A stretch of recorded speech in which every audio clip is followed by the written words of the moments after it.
রাজকুমারীর জাদুর সোনা ও রূপার পাখি। অনেকদিন আগের কথা। এক রাজ্যে রাজকুমারী সিন্ড্রেলা বাস করত। রাজকুমারী সিন্ড্রেলার বাবা মা রাজকুমারী সিন্ড্রেলাকে ভীষণ ভালোবাসতেন, কিন্তু তার উপর নজর পড়ে এক শয়তান জাদুকর্ণীর। কেননা রাজকুমারী সিন্ড্রেলার অনেক জাদু ক্ষমতা ছিল, আর তাই রাজকুমারী সিন্ড্রেলাকে বন্দি বানাতে পারলে ওই জাদুকর্ণী তার সমস্ত শক্তি রাজকুমারী সিন্ড্রেলাকে বলি দিয়ে পেয়ে যাবে। এই জন্য রাজকুমারীকে ধরার জন্য সেই শয়তান জাদুকর্ণী একটা বুড়ির রূপ ধারণ করে, আর তারপর সে রাজপ্রাসাদে পৌঁছে যায়। তোমাদের সঙ্গে একটা জরুরি কথা বলার ছিল। রাজকুমারীর সামনে বড় বিপদ, তাই আমি রাজকুমারীকে রক্ষা কবচ বানিয়ে দিয়ে যেতে এসেছি। আমি এসেছি দূরের এক রাজ্য থেকে। রানীমা, আমাকে রাজকুমারীর ঘরে প্রবেশ করার অনুমতি দিন। আপনি কোথা থেকে এসেছেন বুড়িমা? আমাদের রাজকুমারীকে আমরা অনেক সুরক্ষিত রাখি। আপনাকে তো এভাবে আমার রাজকুমারীর ঘরে প্রবেশ করতে দিতে পারবো না। একটা বুড়িমাকে তোমার মেয়ের ঘরে প্রবেশ করতে দিচ্ছ না? এটা তো অন্যায় হচ্ছে। আমি যদি অভিশাপ দেই, তোমার এই রাজকুমারী অন্ধ হয়ে যাবে। আমার সঙ্গে এত বড় বেয়াদবি! আমি অনেক দিন তপস্যা করে অনেক জাদু শক্তি লাভ করেছি, আর এখন এসেছি তোমাদের রাজকুমারীর ভালোর জন্যই। তাই বলছি, আমাকে রাজকুমারীর সঙ্গে দেখা করতে দাও। বন্ধুরা, তোমরা যারা যারা গল্পটি দেখছো, তোমাদের নাম কমেন্টে লিখে জানাও। আমরা নেক্সট গল্প তোমাদের নাম দিয়ে বানাবো। আর হ্যাঁ, এরপর কোন জাদুর গল্পটি শুনতে চাও তাও লিখতে ভুলো না যেন। অবশেষে রাজা ও রানী ভয় পেয়ে যায় যে তারা একটা বুড়িমার মনে কষ্ট দেবে না। তাই তারা রাজকুমারী সিন্ড্রেলার ঘরে রাজকুমারী সিন্ড্রেলার সেই কক্ষে পাঠিয়ে দেয় সেই বুড়িমাকে। যান বুড়িমা, আপনি তাহলে সিন্ড্রেলার সঙ্গে দেখা করে আসুন। সিন্ড্রেলা তখন তার সোনার পালঙ্কে ঘুমাচ্ছিল। সিন্ড্রেলাকে ডেকে তোলা হলো। সিন্ড্রেলা, এই বুড়িমা তোমাকে রক্ষা কবচ পরিয়ে দিতে এসেছেন। সামনে তোমার বিপদ। মা, তোমাকে না বলেছি আমি এসবে বিশ্বাস করি না। আমার কোনো ক্ষতি হবে না। আমি তো রাজকুমারী, রাজকুমারীর কোনো ক্ষতি হতে পারে? আমাকে ওসব রক্ষা কবচ তোমার পরানোর কোনো দরকার নেই। শোনো মেয়ে, তোমার বিপদ বলে কয়ে আসবে না। আমার সঙ্গে একান্তে তোমার বসতে হবে। আমার কিছু দরকারি কাজ আছে, সেগুলো তোমাকে করে দিতে হবে। ওই রক্ষা কবচ ছাড়া তোমাকে বাঁচানো যাবে না। রানীমা, আপনি ঘর থেকে বের হন। এখনই আমি সেই রক্ষা কবচ রাজকুমারীর হাতে বেঁধে দেব। রানীমা ঘর থেকে বেরিয়ে যান। রানীমা ঘর থেকে বেরিয়ে যাওয়ার সঙ্গে সঙ্গে ওই শয়তান বুড়ি জাদুকর্ণী তার আসল রূপে চলে আসেন, আর জাদু মন্ত্র পড়ে তার একটা কালো কাপড়ে রাজকুমারীকে ঢেকে ফেলেন, আর সেখান থেকে রাজকুমারীকে অদৃশ্য করে ফেলেন। আর সে নিজেও একটা জাদু মন্ত্র পড়ে সেখান থেকে অদৃশ্য হয়ে যায়।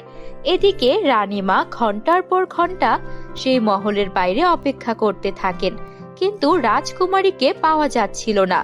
তখন তারা চারদিকে এলান করে দেন যে রাজকুমারীকে পাওয়া যাচ্ছে না। পুরো রাজ্যে তার খবর পৌঁছে যায়।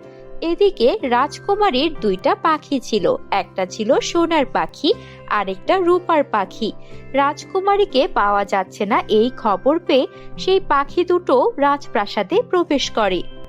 রাজকুমারীকে পাওয়া যাচ্ছে না, এটা কেমন কথা? রাজকুমারী সর্বশেষ কার সঙ্গে ছিল রানীমা? সোনার পাখি, রাজকুমারী তো শেষে ওই বুড়িমার সঙ্গে ছিল, যে বুড়িমা রাজকুমারীকে রক্ষা কবচ পরাতে এসেছিলেন। এখন বুড়িমাও নেই আর রাজকুমারীও নেই। আহা, করেছেন কি? ওই বুড়ি তো শয়তান জাদুকর্ণী হতে পারে। আপনারা তাকে কিভাবে প্রবেশ করতে দিলেন? ওই বুড়িমা রাজকুমারীর চোখ অন্ধ করে দেবে বলেছিল, তাই তো ভয় পেয়ে গেছি। অন্ধ করে দেওয়া কি এতই সহজ? বলো রূপার পাখি, এখন আমরা কি করতে পারি? কি আর করব, চলো চলো আমরা রাজকুমারের কাছে যাই। রাজকুমার ডালিম কুমারের কাছে। ডালিম কুমারে পারে এখন রাজকুমারী সিন্ড্রেলাকে ফিরিয়ে আনতে। তারপর জাদুর সোনার পাখি আর রূপার পাখি মিলে রাজকুমারের কাছে যায়। রাজকুমার, আমাদের রাজকুমারী সিন্ড্রেলাকে বাঁচাতেই হবে। শয়তান দুষ্ট জাদুকরনী রাজকুমারী সিন্ড্রেলাকে ধরে নিয়ে গেছে। দেরি হলে বিপদ, তাকে বলি দিয়ে দেবে। আপনাকে তাকে রক্ষা করতেই হবে। সোনা ও রূপার পাখির কথা শুনে রাজকুমার ডালিম কুমার বেরিয়ে পড়ল সিন্ড্রেলাকে উদ্ধার করার জন্য। তারপর তিনি 7 সমুদ্র 13 নদী পার করে চলে গেল সেই শয়তান জাদুকর্ণীর আস্তানায়, যেখানে কিনা জাদুকর্ণী সিন্ড্রেলাকে সোনার কাঠি আর রূপার কাঠি দিয়ে ঘুম পাড়িয়ে রেখেছিল। এ কি, এখানে দেখছি সোনার কাঠি আর রূপার কাঠি রাখা, আর ওই বুড়ি শয়তান জাদুকর্ণী কোথায়? এটা আমি কিভাবে কি করব কিছুই তো বুঝতে পারছি না। দেখি তো একবার এই সোনার কাঠি আর রূপার কাঠি ওলট পালট করে। রাজকুমার সোনার কাঠি আর রূপার কাঠি ওলট পালট করলো। ওলট পালট করার পরেই রাজকুমারীর ঘুম ভেঙে গেল। তখন রাজকুমারী বলল, কে তুমি রাজকুমার? এখানে কি করে এসেছো? আমি তোমাকে বাঁচাতে এসেছি সিন্ড্রেলা, তোমার বন্ধু সোনার পাখি আর রূপার পাখি আমাকে এখানে আসার কথা বলেছে। তারপর আমি শত বাধা বিপত্তি পার করে তোমার কাছে এলাম। এবার বলো, ওই শয়তান বুড়ি জাদুকর্ণী কোথায়? তাকে আমি হত্যা করে তারপরে এখান থেকে যাব। সে তো আর তার কোনো শিকারে বেরিয়েছে মনে হয়। আমাদেরকে দ্রুত এখান থেকে বেরোতে হবে। ওই জাদুকর্ণীর একটা শয়তান ভাই আছে, সে তো পাশেই আছে, কখন এসে পড়ে বলা যায় না। এতটুকু বলতে না বলতেই জাদুকর্ণীর ভাই সেখানে চলে আসে। এই তুই কে রে? আমি এই মেয়েকে পাহারা দিচ্ছি, তুই এই মেয়েকে আমি থাকতে নিয়ে যেতে পারবি না। এখনই আমি তোকে বন্দি করব। এই বলে যখন জাদুকর্ণীর ভাই রাজকুমারের ওপর আক্রমণ করতে যাবে, তখনই সোনার পাখি আর রূপার পাখি তাদের মুখ থেকে আগুন বের করে ওই জাদুকর্ণীর ভাইয়ের শরীরে আগুন লাগিয়ে দেয়। এ কি হলো? আমার শরীরে আগুন লেগে গেল। এই দাঁড়া, তোদেরকে আমি এখনই বন্দি করব, দাঁড়া। তাড়াতাড়ি পালাও রাজকুমারী, রাজকুমার তোমরা পালাও। তাড়াতাড়ি তারা সেখান থেকে পালালো। জাদুকর্ণীকে তারা পরে দেখে নেবে। আপাতত তারা সেই স্থান ত্যাগ করলো। এভাবেই সোনার পাখি আর রূপার পাখির বুদ্ধিতে রাজকুমারী রাজকুমারের সঙ্গে নিরাপদে প্রাসাদে ফিরে এলো। বন্ধুরা, আমাদের চ্যানেলটিতে নতুন হলে চ্যানেলটিকে সাবস্ক্রাইব করতে ভুলো না যেন। Bye bye. পরের জাদুর সোনার ব্যাগ। অনেকদিন আগের কথা। এক গ্রামে রূপসী নামের একটা দরিদ্র মেয়ে বাস করত। রূপসীর বাবা মা অনেক গরিব ছিল। তারা মানুষের বাড়ি বাড়ি কাজ করে 2 পয়সা আয় করত, এতেই তাদের সংসার চলত। কিন্তু রূপসী ছিল অনেক সুন্দর আর বুদ্ধিমতী একটা মেয়ে। রূপসী পড়াশোনায় বেশ ভালো ছিল। গরিবের ঘরের মেয়ে হলেও ও ক্লাসে সব সময় ফার্স্ট হতো। আর এই নিয়ে রূপসীর বন্ধু বান্ধবরা ওকে খুব হিংসা করত। ওই রূপসীর বাবা এত গরিব আর ওরা এত দরিদ্র, ঠিক মতো খাবার পায় না, ও কিনা ফার্স্ট হয়। ওর জন্য বাবা মা আমাকে রোজ বকাবকি করে, বলে তোকে এত আঙুর আপেল মজার মজার পেস্ট্রি পিৎজা সব খাওয়াই, আর তুই কিনা ফার্স্ট হোস না, তোকে আগামী মাস থেকে খাবারই দেব না। এই সব কিছুই রূপসীর জন্য হয়। আজকে রূপসী ক্লাসে এলে ওর খাতা কলম ছিঁড়ে ফেলে দেব, কি বলিস তোরা? হ্যাঁ হ্যাঁ, তাই তাই, ওর খাতা কলম ছিঁড়ে ফেলে দেব। ওরা যা গরিব, ওদের বই খাতা একবার যদি ছিঁড়ে ফেলি ও আর কখনোই পড়াশোনা করতে পারবে না। ডান ডান। ওরা সবাই মিলে এই প্ল্যান করে যে ওরা রূপসীর বই খাতা ছিঁড়ে দেবে, যেন রূপসী ক্লাসে ভালো করতে না পারে। যেই ভাবা সেই কাজ। রূপসী ক্লাসে আসা মাত্রই ওরা রূপসীর ব্যাগটা ছিনিয়ে নিল। এই তোমরা কি করছো? আমার ব্যাগ নিচ্ছ কেন? তাও বলছি। ইস, খুব শক্ত তাই না? ক্লাসে ফার্স্ট গার্ল হবি, পরীক্ষায় ভালো করবি। তার হচ্ছে না, আজকে তোর বই খাতা ব্যাগ সব ছিঁড়ে ফেলবো। এই বলে সঙ্গে সঙ্গে মেয়েগুলো ওর বই খাতা ছিঁড়তে শুরু করে আর ব্যাগটাও অনেক জায়গায় ছিঁড়ে ফেলে। কি করছো তোমরা? আমার ব্যাগ কেন ছিঁড়ে ফেলছো? আমার বাবা অনেক গরিব, আমার বাবা আমাকে ব্যাগ কি করে কিনে দেবে? আমার বই খাতা ছেড়ো না, দয়া করো। কিন্তু ওরা কোনো কথাই শোনে না, ওরা রূপসীর বই খাতা ব্যাগ সব ছিঁড়ে ফেলে। বন্ধুরা, তোমরা যারা যারা গল্পটি দেখছো তোমাদের নাম কমেন্টে লিখে জানাও, আমরা নেক্সট গল্প তোমাদের নাম দিয়ে বানাবো। আর হ্যাঁ, এরপর জাদুর কোন গল্পটি দেখতে চাও তা জানাতে ভুলো না যেন। রূপসী এত কান্নাকাটি করছিল, তখন এটা দেখে ওরা আরো জোরে জোরে হাসছিল। তখনই ক্লাসের টিচার চলে আসে আর এই অবস্থা দেখে বলে, মেয়েরা তোমরা এসব কি করেছো? রূপসীর বই খাতা কে ছিঁড়েছে? কেউ তখন রাজি হয় না স্বীকার করতে। রূপসীকে টিচার বলে, তোমার জন্যই হয়েছে, তোমার বই খাতা ওরা ছেড়ে কেন? এখানে তো সবার বই খাতা আছে, ব্যাগ আছে, কারোটাই তো কেউ ছিল না। নিশ্চয়ই তুমি ঝগড়া করেছো। যাও, এখন নতুন বই খাতা নিয়ে আসবে, এখন ক্লাস থেকে বেরিয়ে যাও। এই বলে রূপসীকে ক্লাস টিচার ক্লাস থেকে বের করে দেয়। রূপসী বাইরে কাঁদতে কাঁদতে এসে বলতে বলতে যেতে থাকে, আমি আমার বাবা মাকে কি করে বলবো যে আমার বই খাতা আমার ক্লাসমেটরা ছিঁড়ে দিয়েছে? এই ব্যাগটা বাবা কত কষ্ট করে কিনে দিয়েছিল, ব্যাগটা ওরা ছিঁড়ে দিয়েছে।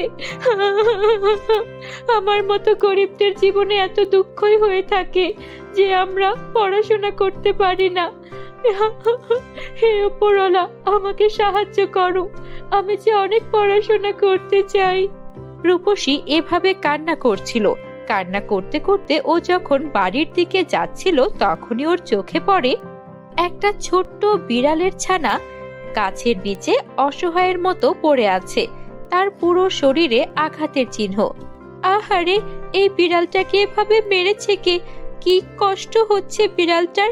আমি বরং বিড়ালটার গায়ে দূর্বা ঘাস লাগিয়ে দেই। তারপর রূপসী জঙ্গল থেকে দূর্বা ঘাস কুড়িয়ে আনে আর তারপর সেই দূর্বা ঘাস পিষে বিড়ালটার গায়ে লাগিয়ে দেয়। বিড়ালটার ক্ষতস্থান থেকে রক্ত পড়া বন্ধ হয়ে যায়। বিড়াল ছানা, তোমার তো খিদে পেয়েছে, চলো তোমাকে আমার বাড়িতে নিয়ে যাই। বাড়িতে আমার একটু দুধ আছে, ওই দুধটুকু তোমাকে খেতে দেব। রূপসী বিড়ালটাকে ওর বাড়িতে নিয়ে যায় আর ওর মায়ের কাছ থেকে একটু দুধ নিয়ে সেটা বিড়াল ছানাকে খাইয়ে দেয়। বিড়ালটার যত্ন নিতে থাকে, সারাদিন বিড়ালটাকে খুব আদর করে। সন্ধ্যার মধ্যে বিড়ালটা একদম সুস্থ হয়ে যায়। তখন রূপসী বিড়ালটাকে আদর করতে করতে ওর মাকে বলে, মা, আমার মনে হয় আর পড়ালেখা করাই হবে না। আমার ক্লাসমেটরা আমার বই খাতা ছিঁড়ে দিয়েছে, ব্যাগটাও ছিঁড়ে দিয়েছে। বাবাকে কি করে বলবো যে আমার নতুন ব্যাগ লাগবে, নতুন বই খাতা লাগবে? এর চেয়ে বরং আমার পড়ালেখাই বন্ধ হয়ে যাক। আমাকেও কাজে দিয়ে দাও, কারো না কারো বাড়িতে কাজ করব। কি বলছিস রে মা? এত খারাপ কাজ তোর সঙ্গে কে করলো? মানুষের মধ্যে কি এতটুকু মানবতা নেই? না মা, এখন আর কারো মধ্যে মানবিকতা নেই, কিচ্ছু নেই। এখন আমার পড়ালেখাটাই বন্ধ হয়ে যাওয়ার পথে। টিচার তো কারো বিচার করলো না, কারণ ওরা সবাই এক। ওরা কেউ চায় না আমি ভালো করে রেজাল্ট করি, পড়াশোনা করি। তখনই সেই বিড়ালটা খুব সুন্দর একটা ছোট্ট বাচ্চা পরীতে রূপান্তরিত হয়ে গেল। আর সেই পরী বাচ্চাটা বলল, তোমাকে অনেক ধন্যবাদ, আমি বিড়াল রাজ্যের রাজকুমারী পরী। তুমি আমাকে বাঁচিয়েছো। আমাকে একটা ভাল্লুক আক্রমণ করেছিল, কোনো রকমে প্রাণ বাঁচিয়ে গাছের নিচে এসে আশ্রয় নেই। তুমি যদি আমাকে সাহায্য না করতে, রক্ত বের হতে হতে আমি মারাই যেতাম। তুমি যেহেতু আমাকে সাহায্য করেছো, আমিও তোমাকে কিছু দিতে চাই। তোমার ব্যাগটা ছিঁড়ে গেছে তো, তোমার ব্যাগটাকে আমি এখন নতুন করে দেব। তারপর বাচ্চা পরীটা সেখানে গিয়ে রূপসীর ব্যাগটার উপর 3 বার হাত বোলালো। সঙ্গে সঙ্গে রূপসীর ব্যাগটা একটা সোনার ব্যাগে পরিণত হয়ে গেল। দেখলে তো, তোমার ব্যাগটাকে আমি কিভাবে সোনার ব্যাগে পরিণত করে দিলাম।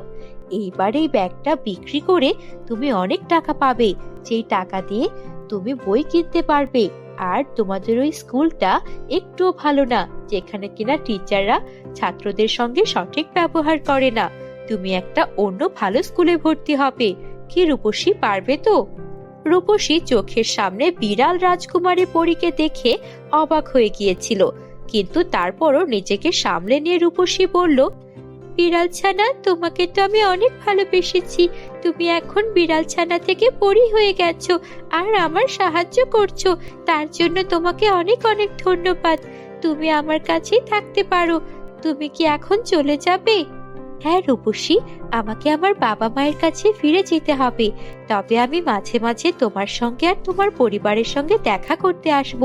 এই ব্যাগটা বিক্রি করে যে টাকা পাবে তা দিয়ে তোমার বাবাকে একটা ব্যবসা শুরু করতে বলবে। আশা করি তোমাদের জীবন পাল্টে যাবে। এই বলে বিড়াল পরী রাজকন্যা সেখান থেকে হাওয়া হয়ে গেল। আর তারপর রূপসীরা ওই ব্যাগটা বিক্রি করে রূপসীর বাবা একটা ব্যবসা শুরু করলো, আর নিজের শ্রম আর মেধাকে কাজে লাগিয়ে অল্প দিনেই অনেক ধনী হয়ে গেল। রূপসীও ওই স্কুল বাদ দিয়ে একটা ভালো স্কুলে ভর্তি হলো, যেখানে সবাই রূপসীর সঙ্গে অনেক ভালো আচরণ করত, আর টিচাররাও সবার সঙ্গে সমান ব্যবহার করত।